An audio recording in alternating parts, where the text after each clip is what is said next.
Good evening and welcome to the West Yorkshire Football Show. It is a Talk Town special, and Steve's headline this week is Terriers beat Rotherham in Drab Yorkshire derby. And good afternoon, gentlemen, and good afternoon to all our viewers so far. Thank you for tuning in. Make sure you get your comments in as well. Cal, how are you, my friend? You well this weekend? Yes, mate. Superb. How is yourself? I'm good, thank you. I'm just demonstrating my new front room. Obviously, Steve's, if you've not heard, Steve's just got into his new place and he's going to do his podcast from the fridge this evening. So I just wanted to showcase what I've got. I didn't know you played the piano, actually. Well, I can do that. Oh, there you go. Yeah. Steve, how are you, my friend, settling into the new place? Top quality banter, this, boys. Yeah, I'm settling in well. I've got a new cabinet downstairs where I can change the colour that was built up today. So, yeah, that's the home breaking news for you this week. I'm sure that'll send you to sleep tonight, Kane, like it does the rest of our audience. So, yeah. Yeah, that's riveting, Steve. Thanks for telling us that. Good evening, evening, Paul. I hope you're well. Thank you for tuning in this evening. Okay, gent, shall we just get straight to it? No Oliver tonight. Don't know where he is. He was expected on the show, but he must have had a late fitness test. He's not passed it. Penguin-related incident. Say that again? A penguin-related incident. Yeah, it could be penguin. Could be penguin. I'd like to know what his background would be if he was outside. Huddersfield Town 1, Rotherham 0. 3 points. He's 3 points, I guess. How we could sum it up. Carl, this is how we started. Lee Nichols was Balcourt, Wallace, Rowan, Mumba and Ashia looked as if they were two wide men. Ledson, Humphreys through the middle, Harness and Evans just behind Ryan Hardy. We had some really good conversations last week in terms of formation, etc., etc. From your point of view, when you saw that lineup, how did you think it was going to pan out? What formation did you think Town were going to play? I suspected with the inclusion of Ashia and Mumba that we would maybe be moving into a more attacking version of the 3-4-2-1 almost, and have them to move up to form a sort of 3-2-4-1 instead, but that didn't really happen. And you know, like we say, we talked a lot about what we wanted to see and who we wanted where and how we wanted the game to go, and we won 1-0, but I don't think it wasn't a display to be happy about. Okay, Steve, obviously you'd have watched back what we had to say last week. And discussions have been going on before as well on other podcasts. When you saw the lineup, did you feel like it was strong enough for the game, for Yorkshire derby? You felt as if it was, Evans coming back into it. What did you make of that as well? Yeah, I think he had to change something up because of the previous two performances, if I'm being totally honest, because of how bad it was. So I didn't think Evans coming back was a bad thing. I think it shows that, competition for places, and he obviously had done well in training that week. I think apart from that, the only real starter that was missing was Alfie May, to be absolutely honest. Obviously, he came down with some sort of illness. So, yeah, I don't think it was as bad as, what some people think, for sure. Yeah, and there was no Dion Charles, even in the squad, no mention of injury as well, Steve. No, I to be absolutely honest, I think he's not warranted to play, has he? In going forward. I mean, he's had his chance.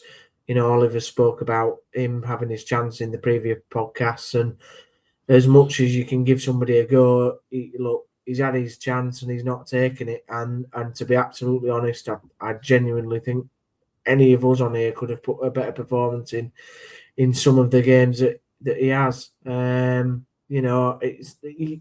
don't think you can ever turn around to us and say he wasn't given a chance because of the situation with the strikers that we've had particularly in these last couple of weeks. So didn't want him to be in the squad. He's got to get back and training, and if he wants to get back in this team. And Cal, just to touch on it, it does seem as if Town have got a few players on the road back. Evans obviously starting. Watmore's been getting some minutes with the 21s. There is some positives there with injuries at the moment. Yeah, definitely, and not before time. I think we've been critical of what happens to footballers at Huddersfield Town because of the number of injuries that we seem to accumulate over the course of a season, and not just this season, but seasons gone by.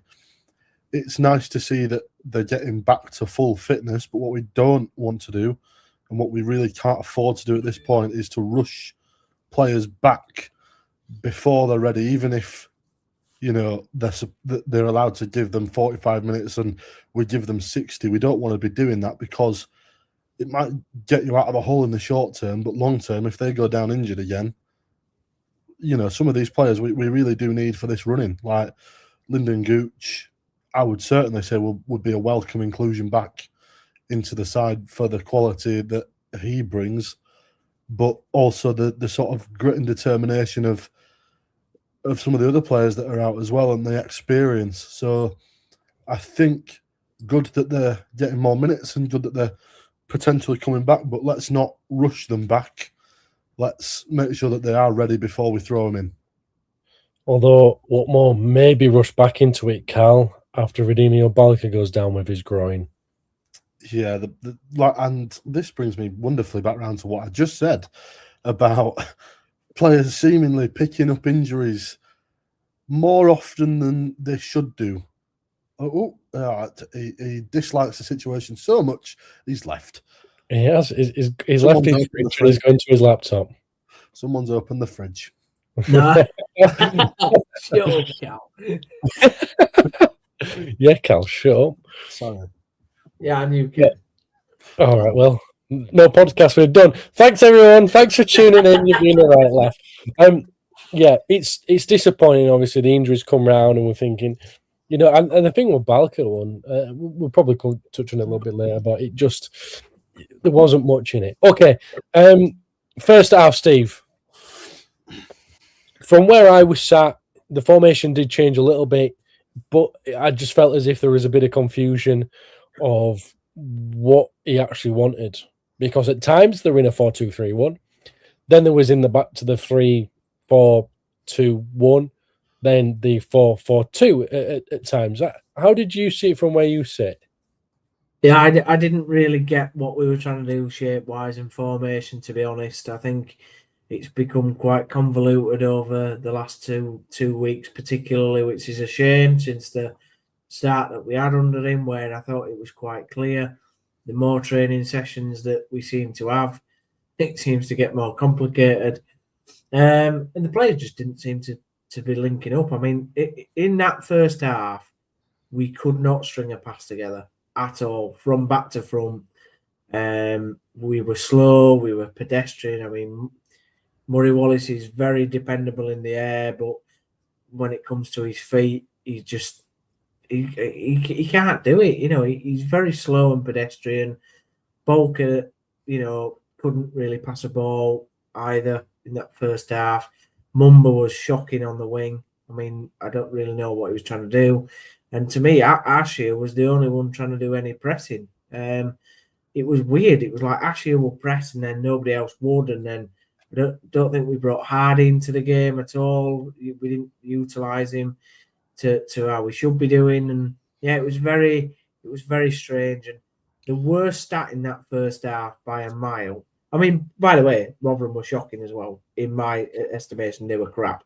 But the famous word out. We got the famous word. Yeah. But the worst stat in that first half for a professional football game was there was only 8 touches in the final third by both teams. 8. I mean, how bad is that for professional football? You don't even see that at National League level, non-league level. I'll be honest with you, Steve. I wasn't aware of that stat. That shocked me. There's eight passes. Sorry, not touches. 8 passes Eight passes in the first half were only done by both teams in it, so combined, not like eight for Town and 8 for Rotherham, combined in the final third. Combined. Yep, that was a stat that was given out at half time. Wow. So, Cal, from where you were sat then, it must have been a rough one. I don't think it was a great one from any corner of the ground, to be honest with you. But yeah, like I was saying, the game was drab. The real lack of quality from, you'd expect it from Rotherham, given where they are in the table. You can forgive a lack of quality because they are where they are, but we seem to just want to go toe to toe with how bad the opposition are. And I don't understand it. The players have got quality. The team has got quality. We've seen the quality of the team and of the players. And we just forget all that. We can get up for Bradford at home and we can beat Bradford. But Rotherham, who were 22nd, I'm not entirely Second bottom, so 23rd. We stoop to their level. We play the football they play on their terms. And that's been the same story every game this season, is that we have not, apart from Bradford and maybe Port Vale, we've not actually dictated the game or the tempo of many games at all. Yeah. No, let's go on, Steve. I know we have a disagreement on a certain gentleman that I'm going to mention now, and I don't know whether you wanted to bring this up later, Kane, but Cameron Humphreys was the worst person on the pitch for me. I mean, I know. Look at you rolling your eyes, and you're ready to get into me. But what does the lad bring? What does he do? I don't know what he does. He doesn't bring energy. He's slow on the ball. On the half turn, he got caught in possession 4 or 5 times in that first half. Couldn't string a pass together, and he made it up in the second half by making some decent tackles, but in that first half, he was absolutely shocking. Game passed him by. I mean, it passed most players by, don't get me wrong. Like, I'm not saying the quality of a stand-up by anybody in the first half was good, but he particularly had a very poor first half, I thought. I think for me on that one, I think just singling out someone who were actually giving it a go in that first half. Because would that not hard to come by, seeing a player trying to make something of the game? Was he giving it a go? Not from again. This is why it's great, isn't it? Football's all about opinions, but he didn't seem to. He's supposed to be a box-to-box midfielder, or that's what we believe his position is supposed to be, and he's supposed to add a bit of energy into our midfield. He didn't add any energy for me in the midfield. He passed it sideways and backwards, and then when he got on the half turn, he was caught in possession a number of times. I know we disagree on that, and we disagreed on the game on the actual match day. I mean, I don't know what Gal's opinion is, or which side of the fence he falls on, but I particularly have not been impressed with him since he's come to the club. I don't fall on any side. I hate them all equally. Great. That's yeah. And on that note, let's go to some comments. Let's see what our viewers have got to say. Terry 930, evening lads. Well, that was terrible yesterday. I've got my ticket for Port Vale on Saturday. I must need my head checking. Well, Terry 930. Just point to the result in the FA Cup this afternoon. Yes, but loyalty. Terry 930 has got loyalty. Absolutely. And I rate it. And that is a tradable commodity at Huddersfield Town Football Club. You know what? He's here every week as well, Terry 930. Get a season ticket for Rose. In fact, he's already got one. Loves it. Thank you very much. Paul says, well, what to say about yesterday? That's going to be the worst game I've seen at Town for some time. First under Manny, we looked spineless, made Rotherham look like world beaters. Get out of jail with a young goal, Paul. We're going to come on to that in the second half very, very shortly. Yesterday was the first time I didn't clap a win. It felt like a loss. Awful game, says Fiona. I think I can count on how many times I said Welling, Murray, Wallace. It could have been different outcome if it wasn't for him and Nichols as saves. We had nothing yesterday going forward, and obviously laughing about Fridgegate earlier on. Steve, just make sure no one gets into the fridge for the rest of the show, please. Players haven't a clue what they're doing. Just looks like a team of, I'm guessing, individuals is what you're coming at with this one as well. An awful watch, looks like 11 individuals out there, Dale. Captain Invisible turned up again yesterday too. I know you make a point there, Paul. I'm surprised Steve hasn't come out all guns blazing towards Ledson. Instead, he's gone to Humphreys, who we're trying. No shots to the 66th minute, and that was a Murray Wallace who shot Jed. We're going to get on to that one because I've got a good question for Cal. Well, maybe not a good question, but I'm going to come to Cal on that one, the Cowshed Loyal. We did the horseshoe passing again, like Manning is known for. It was gross yesterday, I'm afraid. And Paul also agrees with you, Steve, about Humphreys. I predict we'll drop out of the top 6 this week and I'll get back in this season. Just not good enough, says Dave. Humphreys way too deep for my liking, but that's where Liam Manning wants him to play. When was the last time we actually bossed a team at home? We never looked in control for long periods. Our away form is even worse. A 17-year-old turned us inside out. We need to thank Nichols first half, says Jed. I feel from the beginning of the season we have brought our game and performance down to the match of League One, says Phil. Yeah, Harry Gray, by the way, some player. I've seen him play for Leeds a couple of times. He is going to the top. Believe you and me, he is some player. Lots of great comments there, Cal. Lots and lots of great comments. Any in there in particular that you agree with or disagree with? Anything that stand out for you? I think the no shots till the 66th minute is a particularly horrifying stat, but how many times in the last couple of weeks have we said this? We are so slow to put our stamp on the game that it allows, and I remember saying the exact same thing last week and the week before, that we allow the teams we're playing against to grow into the game because we don't control possession, we don't boss the game, we allow them to take the game to us, and even if they don't have the quality to take the game to us like Rotherham didn't, we allow them to get comfortable on the ball enough that they feel that they can get something out of the game. It gives them the momentum, buoys them, and we make it really hard for ourselves. We did make it hard, didn't we? I mean, the reaction from the crowd when Murray Wallace took the shot, is that not telling the manager, the coaching staff, how the fans feel? It should be. It should be. But how often have we seen that where that's been the reaction of Town fans, or there's been a reaction from Town fans and all we see is inaction? I do feel there's a growing sentiment among Town fans at the minute that things can't continue in this vein.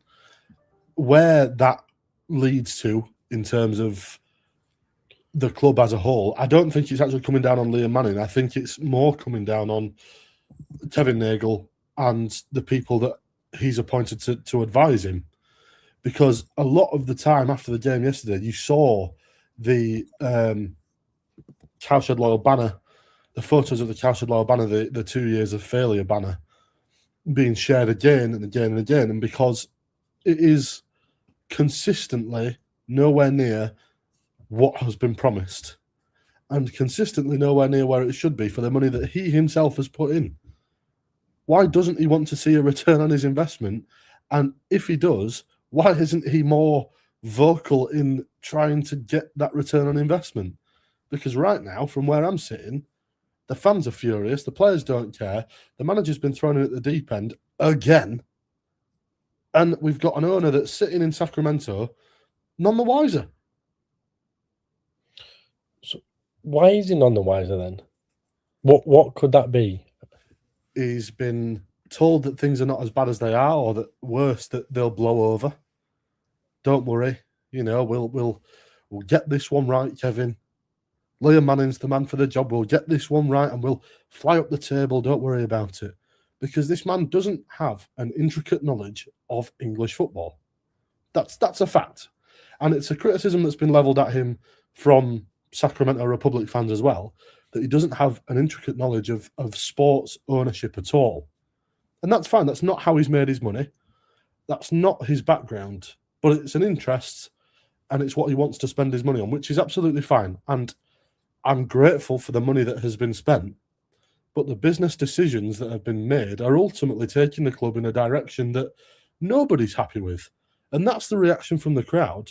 Yes, we won 1-0, but should we really just be happy with a 1-0 scrape of a win in which we don't actually score the goal against the team second bottom in League One?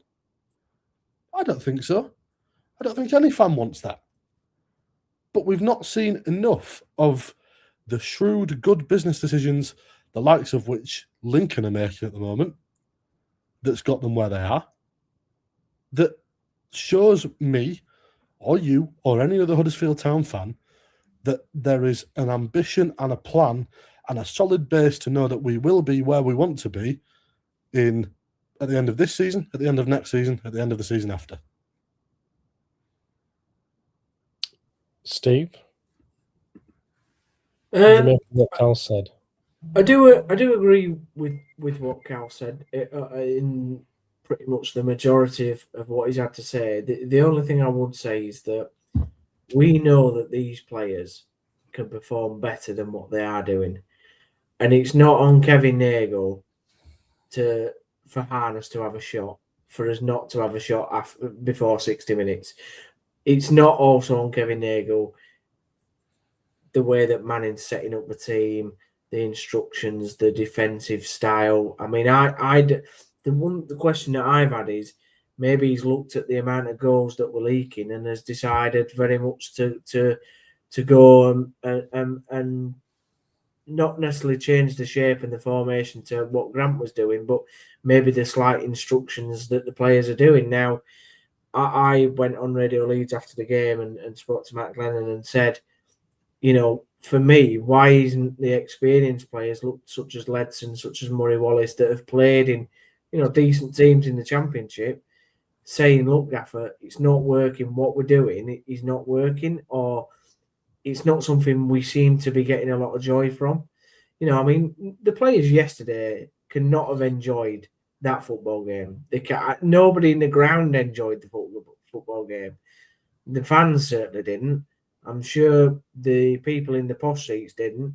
You, Kane, in the press didn't, and I'm certain I didn't in my seat, and Cal definitely didn't in his job because he wasn't at the game. But, you know, the players can't enjoy playing the way that they played yesterday. They didn't look like they enjoyed playing it. I mean, Sean Rowan is, you know, a player as an example. You know, he's been a decent player at Lincoln City, and ever since he's come to town, he's just looked like a shadow of what he was at Lincoln. So I think for me, it's on the players. I think, you know, we can't. We said this for sacking Grant, but yes, it's on the manager to put them in a shape and a system and to instruct them of how to play. But I also think quite a lot of responsibility needs to be put on the players. I mean, Matt Lennon's view yesterday was, well, if there's any individualistic thing happening within the team, they're taken off the pitch. I would like to hope that doesn't happen just because somebody does something a bit special. Okay, I'm just going to go through to a few comments that we've got going. Whereabouts are we? Paul mentioned, how did Rotherham get Harry Gray on loan? Well, 17 years old going to League One. It's a bit of a big gamble, isn't it? Dirty A says we didn't defend the far post either. Kevin is looking to sell up if we don't get promoted. He also says he's in talk with new potential owners. I thought Manning was a bit arrogant when he talked about that in his interview. Very arrogant. Kevin Nagel is paying for his education, says John. If we somehow sneak our way into the top 6, the management will see as its job done because that was the minimum. Where's Ledson? Go on, mate. I was just going to say, whoever put that comment, I can't remember.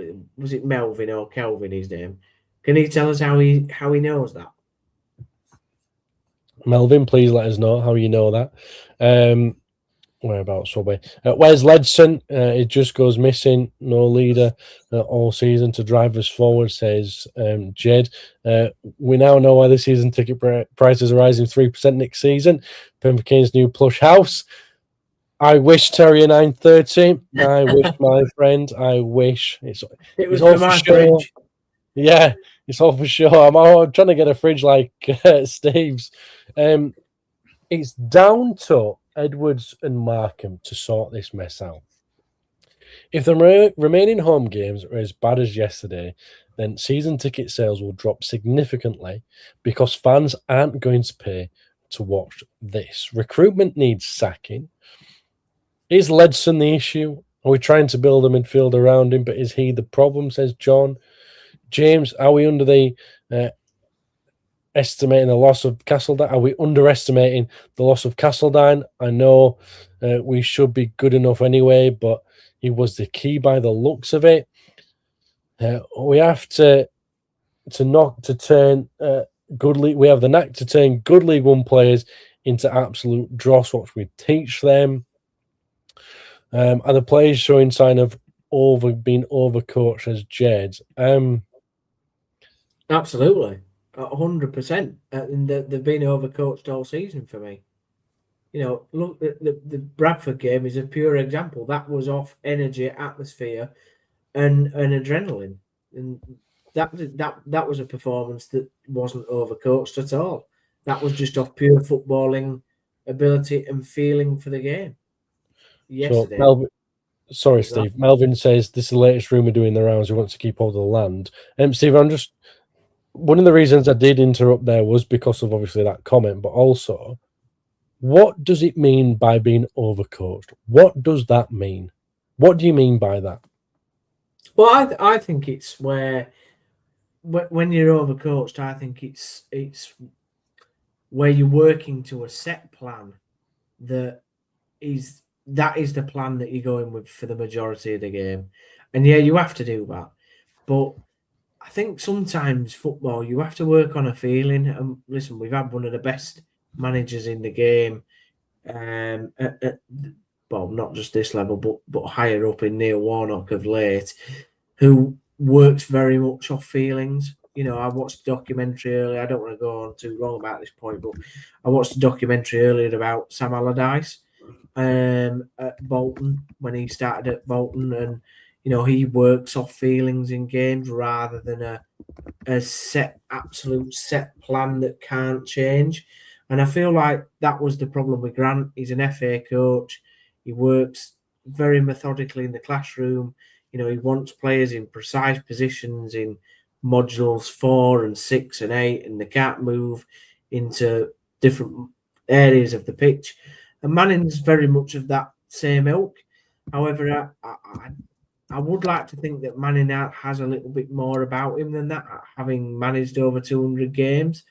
So that's what I think he's about, overcoaching. I think it's too much classroom work. I think it's not about feeling the atmosphere in the ground or the way that the game is going or what might need to happen to sprinkle a bit of dust in there. I think it's just robotic football. It's Pep Guardiola football, but I'm really sorry, Kane, to say it, but on a crap level. Oh, Guardiola football. I'm not too sure about that one. But do you get my point? Like Guardiola I'm trying to understand your point. I get the point that you're making. I think Guardiola might be a little bit too much, because if we were seeing Guardiola footballers, Steve, Town would be absolutely dominating the ball. Yeah. But I understand where you're coming from. Yeah. Cal, any thoughts on what Steve's got to say? I mean, look, we've barely even mentioned the second half, and I think that's because there's not been much to be said about the whole game in general. No, and what is to be said about the game is not it's not something that I want to be saying. We didn't win. Apart from the possession, we actually were second to Rotherham in pretty much every metric, apart from corners and fouls committed. Yep. Everything else, they had a better expected goals than us, more shots on target, more big chances. Just looking at this on football, it breaks it down really well. But looking at the way that we set up versus the way that it transpired that we played, and it's the same. It was the same at Wigan. We somehow set up to be defensive, and yet have allowed them to have more touches in our box than we have had in theirs. I'm not sure how that happens. I really don't know. And in terms of shots, you look at our shot map on here. 2 of them come from outside the box. That's Evans and Wallace. 4 of them come from inside the 18-yard box. 1 of them comes from inside the 6-yard box, and then the own goal. Now, Rotherham have had 3 shots from outside the box, and then every single other shot has come from inside the 18-yard box. So where is the defensive cover? You can't tell me that they're not drilling the players with how to set up to defend your own box, because that is Sunday League basics. So, but this is the funny thing, though, isn't it, Cal? Because you go, well, Town played with 5 at the back, or have been playing with 5 at the back, and it was a bit of a mix yesterday, but they've got a clean sheet. So, yeah, they're conceding shots, but they didn't score. That's due to the quality of the opposition. Yeah. Because we've been at the other end of games playing this exact system with these exact statistics where we've been beaten, and we've been beaten well. Now, my question is this a rinse and repeat tactic that you can use against every team in this division, be they top 6 or bottom 4? Or is it poor coaching, lazy players, and a lack of awareness that's causing us to fall into the same mould every week? Well, that's my point, Cal. Why is there not like an experienced player going, do you know what, Gaffer? Like, I know you want us to play this system, but it's just not working. It might like be. They might be going, this is my system, this is how we play. If you don't like it, I'll send you to Wigan. Yeah, and to be fair, that was what Matt Glennon's point was yesterday. He was saying that you will play this system, you'll do as you're told, and if there's any individuality that you show within this system, you'll be substituted and taken off. I mean, I don't like to think that that's the case. I would really not like to think that that's the case. No, I don't. Historically, the best Huddersfield Town teams have been teams of individuality and personality. Yeah, 100%. There did seem to be a lot of, when I saw conversations yesterday between players and manager, a lot of arms frailing, like, what do you want me to do? I saw it with Ashia, saw it with Ledson, a couple of others. Steve, did you see any of that from where you're sat? I mean, I always say judge after 10 games. I think we're on 9 now, aren't we? Yeah. I think we're on 9 now. So next week we'll be able to judge. But you know, did you see them interactions with players and the coach where it just didn't seem to be right? What I saw was Camash here on the touchline getting instructions and not really understanding what his role is. That's what I did see. You know, he didn't know whether to press. He didn't know whether to cover the fullback of Rowan when they went into a 4. I did see that. I also saw, to be honest, Ledson come over a couple of times. He didn't seem to be able to marshal the midfield. I agree with the comments, by the way. Ledson was poor yesterday. I have been on him this season. I just thought Cam Humphries was poorer, in my opinion. Kane disagrees, and that's fine. That's what football's about.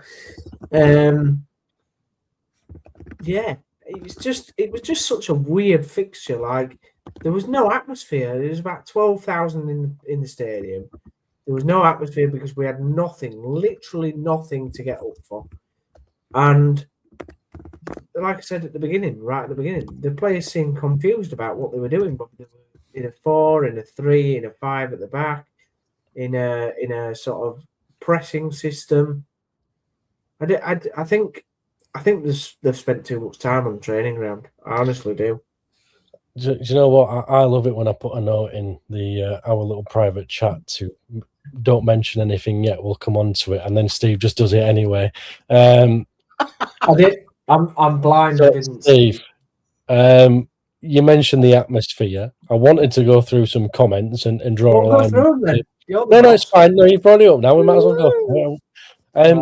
He's kicking off like he's kicking off. Let's all just have a minute, yeah. Come at me, the attendance thing.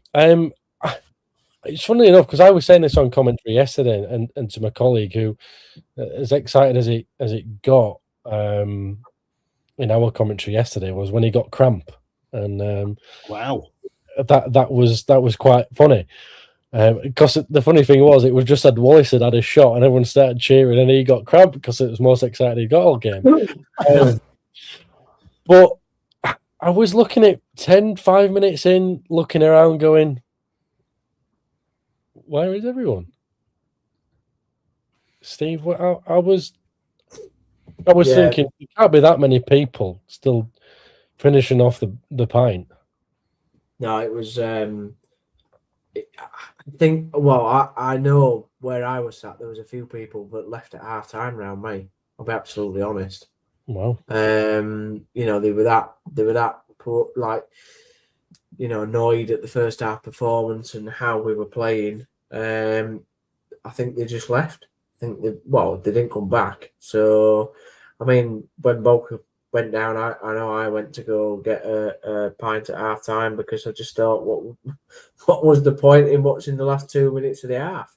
Yeah, the referee should have just blown up for half time when Balca went down, shouldn't he? Yeah, he should have. He should have, to be honest. But I think fans are just sick of the like Al says, the apathy. You know, what in that game? What positives were there in that game? I came away from that game, even though we won, and I knew we got 3 points and we were still in 6th at that point of the day. I've never been so depressed after a victory. Never. I mean, I couldn't name one positive for you because we didn't even score the goal. It wasn't because of us that we scored the goal. It was because of the 21-year-old centre-back who headed it over his own keeper. Cal, could you find any positives before we draw a line under the game? No. And do you know how many people are saying that it's the worst they've ever felt after a win? And it is that feeling, because we didn't do anything that warranted deserving the win. If anything, we should have lost. Yeah. Rotherham fans have a right to feel massively aggrieved that they came away with nothing, and they'd have been able to feel that after if they'd have come away with a draw as well. They deserve to win, and that's the problem. We made it so that a 1-0 win feels like a loss because we made the team second bottom in League One look like they deserved to beat us and beat us well. No, I don't know about that. They didn't deserve to win, Cal. They created more than we did. They had more of the ball than we did. They looked more threatening than us when they were passing the ball through the midfield. They could pass the ball more joined up in their play than we could. They were poor. They were poor, yeah. But we were awful. Yeah, we were awful. I'm sick of saying they were poor. Oh, they were really bad. They were. So what were we? But they didn't deserve to win, mate. They didn't. Nobody deserved to win that. Nobody deserved to win that game. In my opinion. I'm sorry, your opinion's wrong. Right. Let's draw a line under the game. Yeah. Just lastly, the only 2 bits of quality that I thought were in that game were the 2 saves that each goalkeeper made. They were outstanding saves. One by Lee Nichols and their lad. He made an unbelievable save as well. I'm going to try and find a positive here. You've got a nice living room? Yes, nice living room. I'll play the piano later on. Nice to see Auntie Evans start, and it might take him a while, but he tried to get the game by the scruff of the neck. Meant he came out of position, but he tried and showed a bit of want. That's my positive. So it did finish. Huddersfield Town 1, Rotherham 0, in possibly one of the worst Yorkshire derbies that I've ever seen in my life. Right, got some comments. Let's have a look at a few of these. John says, overcoached, we looked freer and more attack-minded in the Bradford and Luton games before Manning had a chance to coach. Also, we're down to 10, so maybe let's just play with 10 players next time. More than one manager in a season, a new manager late in this season, says Jed. Melvin was saying about the rumour with Kevin. He's on Discord and down at the Mac as well. Where is our midfield? Our midfield is non-existent again. We can't string 2 passes together. Only Town can create a negative from a positive. 1 header from Hardy in the first half. 1 header on goal second half. Even Grant's stats were better. That's a worry, says Jed. Looking ahead to Saturday's game, that pitch at Port Vale, we most certainly don't want to be passing around it at the back with our players. Ball control skills, Liam Manning's message should be hit it long, says John. I sat in the riverside next to the away dugout, and their manager was always shouting one instruction to the goalkeeper, send it over their back line. Kind of makes sense. I know who I'll be putting it on. I think the players are already on the beach. I'm glad the playoffs is gone now. Just end the season, says Paul. Not gone yet, Paul. Come on, we'll find some positivity. Jed says, I've said it before, Kane. We signed too many championship players that just won't adapt to League One football. It doesn't take a pep or a clock to see we've got worse than more than Liam Manning has coached them. Ledson and Humphreys in the middle doesn't work. I saw Asher having crossing words with Manning at one stage until McGuane is fit, harness to play next to Ledson, says John, in the middle of the park. The atmosphere is simply earned by the 2 poor results prior and more deflation. Yes, the worst feeling for me, says Paul. Says Phil. Jed, and the worst thing that someone posted, they ran out of pies at halftime. Oh, how could we? How could we run out of pies? Abject, absolute abject. Okay, gents, anything on them comments, Cal? Yeah, I think it's a strange one, isn't it? Because we did win the game, and the feeling is that we didn't, or that it's somehow worse that we won badly than to draw or lose well. It's such a weird feeling. But I do have a question for both of you, really, because of what we said earlier. But Steve, you mentioned that you think the problem might be with the players and the coaching, and then being overcoached and not doing what they're asked to do. Right. And we've all said we judge him after 10 games. So if the situation arises, because it's Huddersfield Town and we're known for this kind of thing, would you elect to stick or twist before the end of the season? If things don't improve with Liam Manning, do you sack him and try again, or do you wait and you give him a transfer window and see what happens after that? I personally stick with him. I'd stick with him, but I'd have stuck with Michael Duff, me, and some people didn't like my opinion for that, but at least Liam Manning has managed football games. I couldn't have stuck with Lee Graham. I couldn't have done it because He had no experience. Where Liam Manning actually has some experience. You've got to let him really have a summer transfer window where he can get his own players in. Darren Moore had lots of experience, as did Andre Brighton, right? Yeah, but you knew what, right? So you kind of knew what we were going to get with Darren Moore. And you have to remember, he was the thing with Darren Moore is he played crap football. Sorry to say again, he did, right? But That's two you've dropped today. You all right? Is the stresses I of know. the fridge getting to you? It is. The fridge is getting cold in here now. What I'd say though is, like, that squad that Darren Moore worked with was probably one of the worst Town squads for a long time. A long, long time. I think Liam Manning can sort this out in the summer. I think you have to have confidence in his ability that he has managed at a level where he can sort this out in the summer. This summer's a massive summer transfer window coming up for Chris Markham. I know we're looking far ahead, but to answer your question, I would stick with him. What will Kane do? I don't judge till 10 games. Oh God! All right. So let me trade you in some hypothetics. We go to Port Vale and lose. Where does the axe of judgment swing then? We'll talk about that if that happens next week. No, I just we all know what you're trying to say here, mate.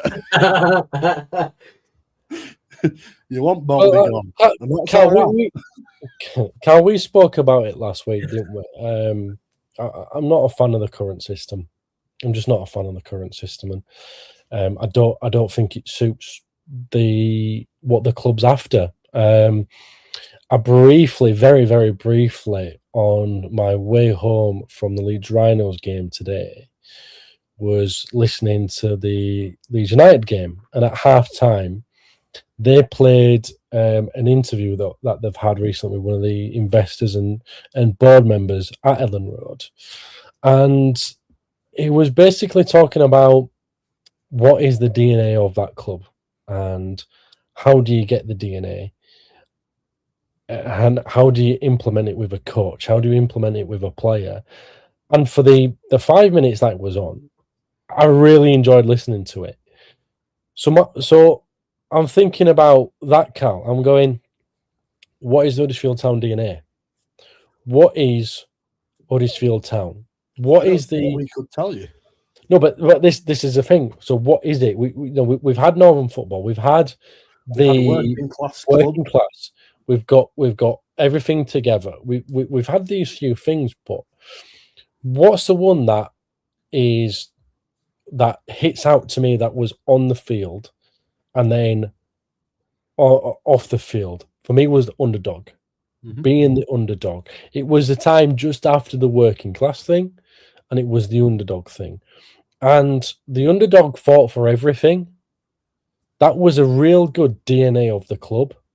And it was not necessarily just a system, but it was a philosophy that the players had to have in them to play for the club. And some of these players were underdogs in their time, and Huddersfield Town were.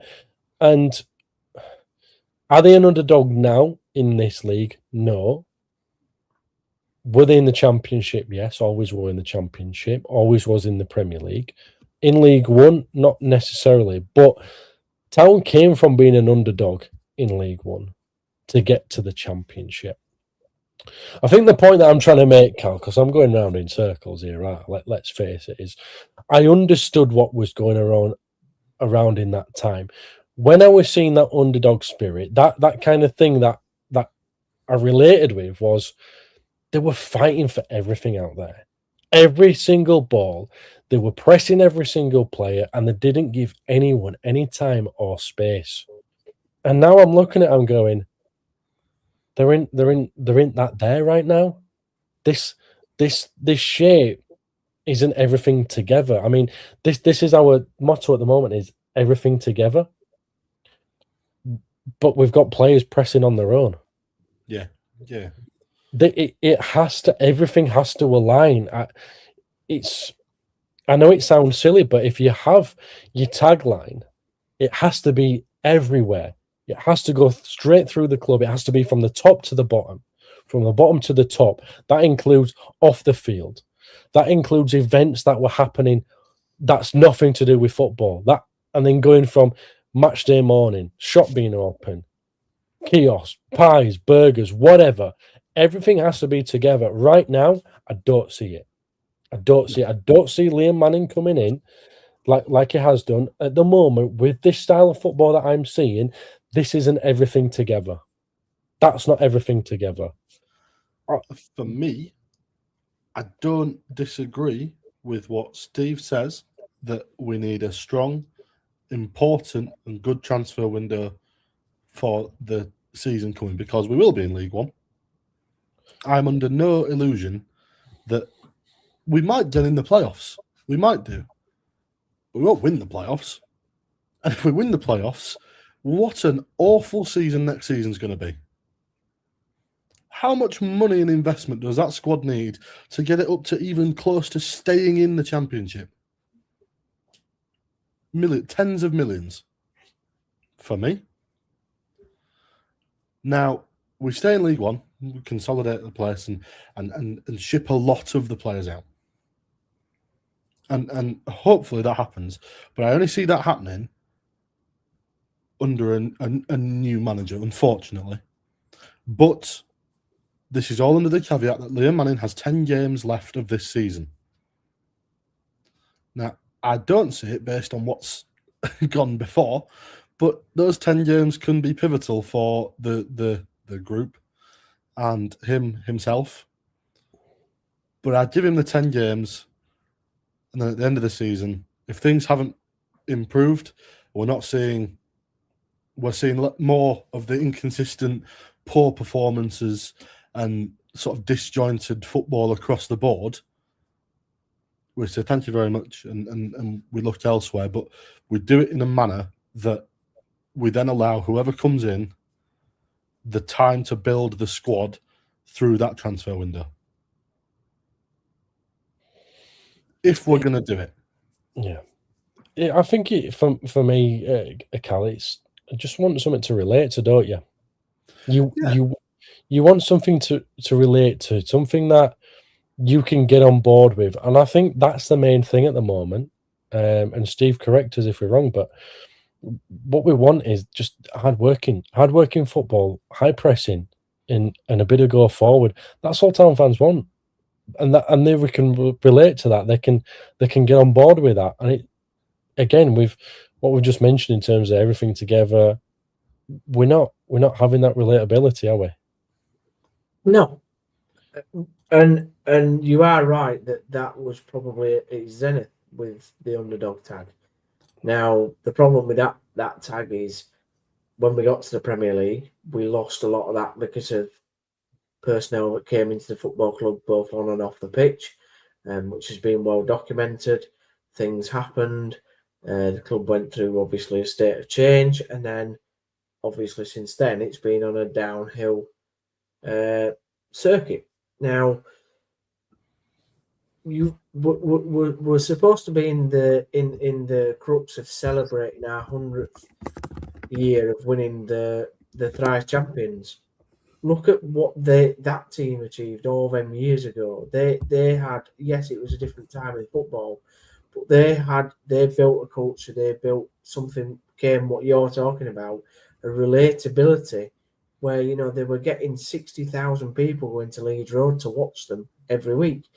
They knew the players, they knew the personalities, they knew they could identify with them. I don't identify with a lot of these players. I really don't. I don't think they understand, what it means to pull the shirt on. And that's what we had in the Premier League season and in the Championship season, where we went up. That certain manager at that time pulled that group of squad together. But as you said, it wasn't just about Wagner and that team. It was about Webber. It was about Dean Oil. It was about the fan base. It was about Cowshed Loyal being on board. It was about HDSA being on board. It was about us guys in the press, I was working there at the time, the local paper, Radio Leeds, all being together thinking, do you know what? Sod this. We've been through absolute rubbish since we've got back to the Championship. We're just going to give it a go. It's the final roll of the dice. Dean Hoyle came out and said that at the time. Let's just give it a go. And that's what we went on and did. And I feel we're very much in. I thought about this when watching the game, actually, watching Manning on the sideline.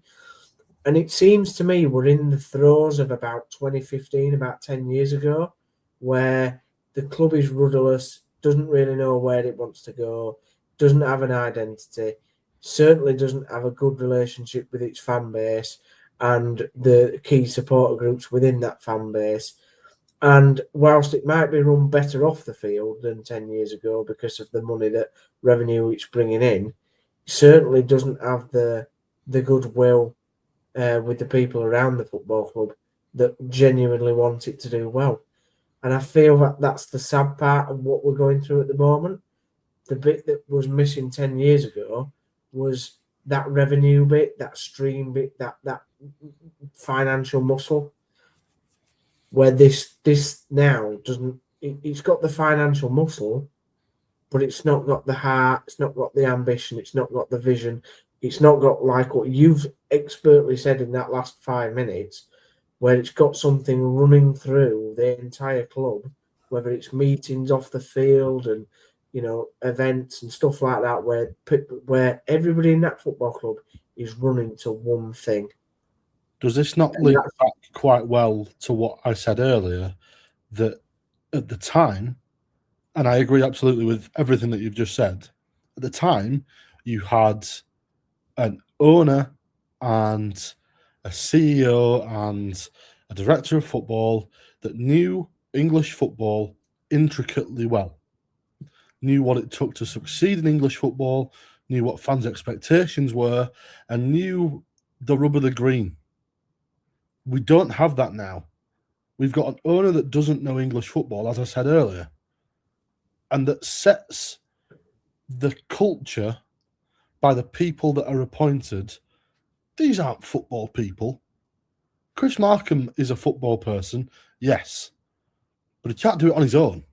No, he can't. Nagel's not a football person. Dean Hoyle was a football person, and he made some good decisions, and he made some bad decisions, but he was a football person. Kevin Nagel is not that.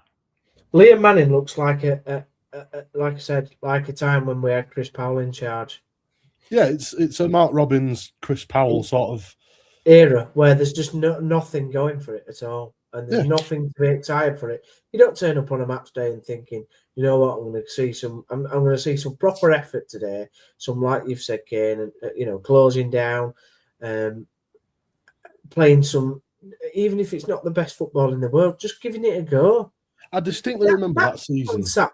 On Saturday, wasn't giving it a go at all. I distinctly remember that season before we appointed Wagner, and this is getting a bit like nostalgia vision here. So, I apologise to everybody watching, wanting to know about my thoughts on Port Vale. But I remember as we went to Bristol City and we got tonked 5-1. And we went to Derby and we got tonked 4-0. And the last game of the season, we lost like 5-1 to Brentford at home? 5-1 to Brentford, but it actually put us in a better place in the playoffs. Well, yeah. But even the season before that, because we then played Brentford the first game of the season when Wagner had brought in all these new wonderful players, and we beat them 1-0. Yeah. And that was the beginning of thinking, right, maybe this is a bit different. But the point I'm making is, you are right, Steve, that there are similar issues around the club than they were at that time, and similar issues in the performance and what we expect as fans versus what's happening on the pitch, and the gap is getting bigger and bigger. But are you suggesting that we need to sack Manning in June or July and go and get a renegade new coach in? No, what I'm suggesting, Cal, is that like Kane said, that there needs to be a solid centre of this is what we're doing. No gimmicks. We're not putting season tickets up by 3% because we want to explain that extra revenue will bring better players in. To me, that's the wrong way of going about it. Yeah. Please do not put season tickets up this year because you'll have 8,000 people in the ground. It's not going to go well for you if you do that. Honestly, it's not. You'll have idiots like me that will pay it because I'm an idiot and I am an idiot. But you will have none other idiots not paying it, and that's going to be really sad next season when we're playing in League One in front of not Port Vale because they'll go down, but in front of like Burton Albion, who will stay up, and we'll have 8,000 people, and then that takes it back to the 2008 period where you were like, Jesus, we have got big problems. Then we're under the Kevin Davey time of owning the football club. Right. Okay. We've said a lot here, and I think we're all right though. Yeah, we have, but I'm just wary of time and the fact that we just won a game. And that, don't get me wrong, I'm not saying it was the prettiest, but we've also got to talk about another game coming up. There's been some valid points being made. We've got lots of comments I want to get through, and then I also want to talk about next week, because otherwise, Steve, we're going to be here all night, aren't we? And some of us are up early. My bedtime is 4 minutes ago. Yeah, my bedtime was 4 minutes ago. Okay, what we got on here? We can't keep sacking managers. Somebody has got to get some time at the club, says Paul. We're running out of ideas, lads. We're running out of excuses. We're running out of games, says Jed. Sorry to say it, Steve, but No Limits, Wagner era, probably one of his favourite. No Leadership Group, what leadership, says Jed. League One will be tough next year, looking at the teams possibly coming down. This season was our best chance, and we've made a royal balls up of it. They're on 3-year contracts, Cal. Alfie May on nearly 20 grand a week. This is unsustainable. I wonder where you've got that information from. CW says, great show, up the town. What a great comment that is. Thank you very much. No Limits was top to bottom to T-Lady. Wagner brought his players from German second division, players with hearts. 5-1 to Brentford was mentioned. Yes. Paul said, Phil said, Phil, I don't know why I always say Paul. I'm sorry. They did it against Bradford. They showed so much passion. The difference Lee managed coaching was very limited. Could Nagel try and sell the club, but keep the land and stadium? Could he, Jed? Don't know. And then also mentioned it here that it's going up 3%. Is the season tickets. I think Terrier 930 is already coming early with his prediction for the game against Port Vale. Cal, how do we see this game going? And then save your prediction for afterwards, because that gives all our viewers a good chance to get their predictions in. I worry for this game, and I really shouldn't, because of, again, where Port Vale are in the season that they've had, despite a wonderful cup upset today. Knocking Premier League Sunderland out. All credit to them, absolutely brilliant. But I worry about Town doing what we've done too often and allowing them to drag us down to play their game. I don't think we lose the game or we draw the game if we go there and we play the football that befits a side that are in 6th place in the table. Because we should, by rights, blow them away. But it's a tough ground. It won't be a nice ground to play on. The pitch looks, I don't know if you saw the game earlier, but the pitch looks ropey. It's a small little, loud little ground, and they'll have a point to prove after beating Sunderland, for me. So I think it'll be a big old challenge, and I think it's going to be 1-1. He's gone with his prediction as well. Steve, how do you see the game going? What's your prediction? Yeah, I agree with Cal. I'm a bit worried about it, really. It's the type of game where we'll play not very well, and then we'll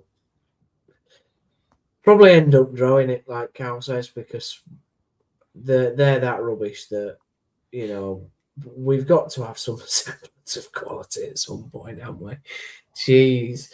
I'd like to hope for a win. My heart says, hope for a win, but my head says not with the way that we've been playing, not with the result that they've just had today. Like Cal says against Sunderland, their tails will definitely be up.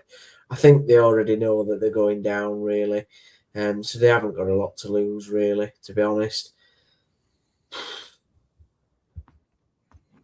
1-0 Port Vale.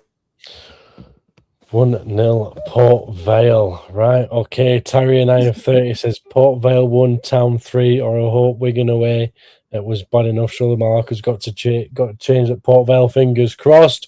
1-0 to us, says CW up the town.